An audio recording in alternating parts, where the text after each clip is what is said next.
The work that I make refers to monumental architecture in European cities, particularly Dublin and London, where I've lived. And the series of work that I made for Deflated Capital came from latex molds I made from various Georgian era and later architecture in Dublin, including Dublin Castle.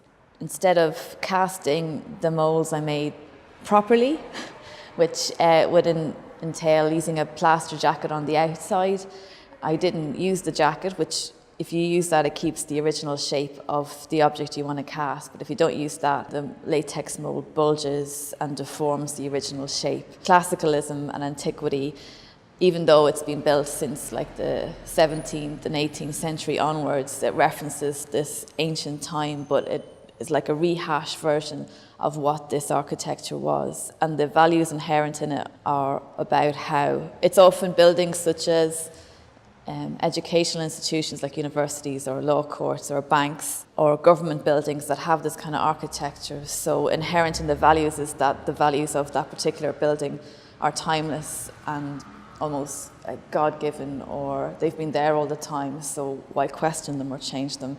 So I guess with this architecture, I'm trying to imbue a humanity in them, that they're flawed, as these institutions have proved to be. Instead of having them straight and static and solid, they're twisted and warped and challenged and human and fallible as well.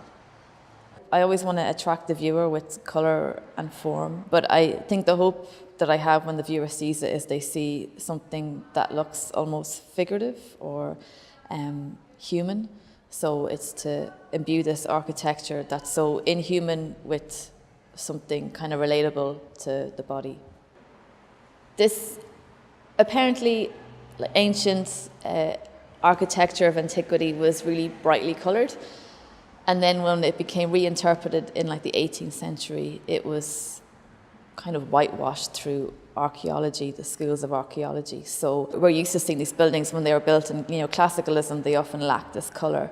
So I wanted to stain it with a little bit of colour so it almost looked like this colour has been washed away, that it originally was colourful, but it's been washed out or whitewashed.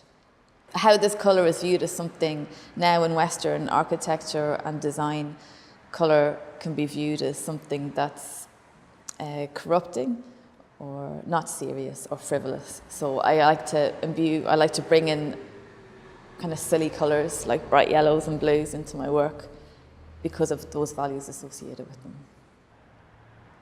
From making so many of these sculptures, I can manipulate the shape to an extent, but a lot of it is accident. Like, for example, even these two pieces, I set them up in very similar ways, but they turned out completely differently because just the plaster just sort of bulged out on this one and made it expand into a big belly, whereas in this one it just went the other way and it became this kind of skinny, almost anorexic shaped column. So so you don't know, and you can use up, I used 6 bags of plaster in this, where I only used 3.5 in this.